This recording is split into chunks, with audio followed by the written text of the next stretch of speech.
Okay guys, isa na muli mapagpalang umaga, tanghali, gabi po sa inyo lahat. Sana po ang lahat ay nasa mabuting kalagayan at ligtas po sa anumang kapahamakan. Saan man po kayo dako ng mundo naroroon. Ako pumuli ang inyong lingkod, Maestro 21 TV, at sa ating video ngayong araw na ito mga kalingap, tayo muli po ay magbibigay ng ating panibagong reaction tungkol nga po dito sa isang mapanirang komento po laban po kay Papa Joms. Okay? So kamakailan nga mga kalingap ay napansin po natin na itong si Baby Carla naman po ang pinuntirya ng mga mapanirang makakatindila. Ha? So ito pong Baby Carla di umano sinasabi ay bukod po kay Papa Joms ay meron pa pong isang lalaki na nagkakagusto at sinasamahan daw po ni Baby Carla. O ngayon naman po ay itong si Papa Joms naman po ang tinitira. So hindi natin alam kung ito ba ay may magkakaugnay na pangyayari mga kalingap. At ito po ay para sa akin ay tila baga kagagawan po ito ng isang grupo na hindi nasisiyahan na makita na maligaya ang dalawa. Okay? So yan po yung ating pinakapaksa mga kalingap. Pero bago po yan, tayo muna po ay magbibigay pugay sa ama at founder po ng Kalingap, Kuya Bal Santos Matubang. At tangkilikin po natin Ate Edna Vlog, Kalingap Rab. At syempre, sana po ay inyo rin pong tangkilikin ang munting channel na ito sa pamamagitan po ng pagbibigay nyo po ng like, share, and subscribe. At tuloy, pindutin na rin po ang notification bell. At nang sa ganon, tayo pa rin po ay magkita-kita at magsama-sama sa susunod na pong mga reaction videos na ating gagawin. Likewise, mega love shout out sa ating mga kasamahan po dyan sa Karepa, Kalingap Reactor Partners, sa pamumuno po yan siyempre ng ating Presidente Javier De Leon, aka Birador. At sana po ay tangkilikin din po ninyo ang ating mga Kalingap Partners, Kalingap Charity Vloggers, lalo na po yung mga nariyan po sa iba't ibang Kalingap Landipad na mayroon po tayo sa ating bansa. Okay mga kalingap, nariyan po sa ating monitor ang naturang komento po at ito po ay komento po ni Katrina Asli, ang babaeng ilusyonada. Ilusyonada at sa palagay po niya sa kanyang sarili ay talaga naman saksakan po ng ganda itong babaeng ito. So tingnan nga natin mga kalingap ang kanya pong sinasabi po rito. Siya daw po yung dating GF o BF nakalagay pa dyan mga kalingap. Dating GF daw po ni Papa Joms. Okay? At sinasabi, baliw na baliw po sa akin si Jomar. Saan banda? Ha? Saan kaya banda? Paano ikaw ang GF? Okay? Bakit mo sinasabi mo na ikaw ang GF? Lumantad ka na rin lamang, paano ka namin paniniwalaan? Wala ka naman pong mukha.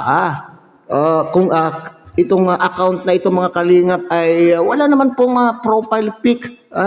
So paano mo masasabi na ikaw ay baliw na baliw sa iyo si Papa Joms?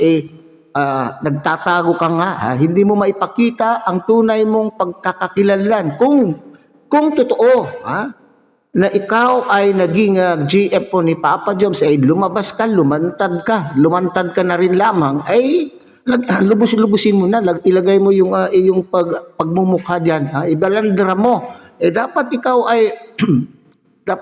ay proud kung ikaw ay naging jowa o naging syota ni Papa Joms. Kasi kung ikaw talaga ay naging jowa, di magpasalamat ka dahil nagustuhan ka ng isang kagaya po ni Papa Joms. Okay, so sabi niya, baliw na baliw sa akin si Papa Joms, naghiwalay lang po kami kasi babaero. Babaero daw po itong si Papa Joms. Alam nyo, parang pinapalabas mo dito, Katrina Asli, parang pinapalabas mo dito na itong si Papa Joms ay isang, anong tawag po dyan, babaero. Parang sinasabi mo dito, Katrina Asli, na itong si Papa Joms ay palautog. Di ba? Pag sinabi natin na isang lalaki ay babaero, ibig sabihin ba, palautog yan, lalaki yan? Hindi po ba mga kalingap?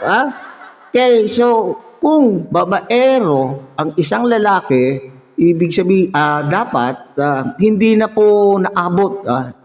Kung talagang babaero po itong si Papa Joms, ay hindi na niya po naabot ang ganyan pong edad. Okay. So sana noong bata pa lamang po ay may asawa na. Nag-asawa na po siya at nagkaroon na po ng maraming anak.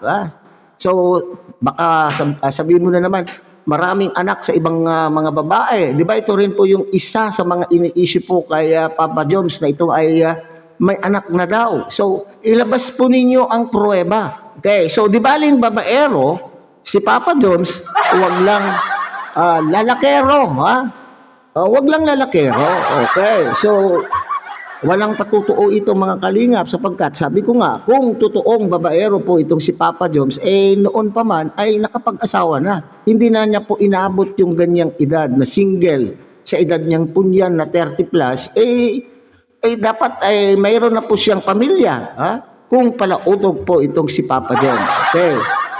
So, si Jomar sana makahanap si Carla ng tamang tao. Ito naman po ay paalala kay Baby Carla na sinasabi niya na sana makahanap itong si Papa Joms ng ibang lalaki kaysa kay Papa Joms kasi baka daw po ay siya ay lulukuhin lamang.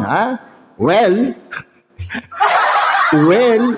sabi ko nga kanina mga kalingap ay parang magkakaugnay po yung paninira. Baka ito yung dati na pong mga grupo, mga dating grupo na naninira po sa dalawa na at sabi ko ayaw po nilang makita na ang dalawa po ay masaya. Masaya po sa kanila pong relasyon sa ngayon. Kaya po sila ay gumagawa-gawa ng mga ganitong mga komento upang sila po ay makapanira lamang po sa kanila pong kapwa. Parang magkaugnay nga po. Una, si Baby Carla po ang pinuntirya na sinabing may ibang lalaki na nagkakagusto na sinasamahan po ni Baby Carla. Ayon po yan sa isang chismosa.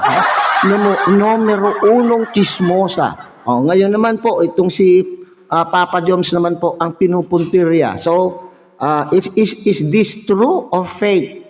Ilusyonada. Ilusyon lang po ito ni Katrina Ashley na parang akala mo ay ang haba-haba po ng buhok ni Christina Ashley. Bayanan natin mga kalingap itong si Katrina mag-ilusyon po kay Papa Joms. Mag-ilusyon ka hanggang gusto mo at wala ka naman pong magagawa na, di ba? Wala kang magagawa at meron na po siyang Baby Carla na talagang gustong-gustong alagaan at hinihintay.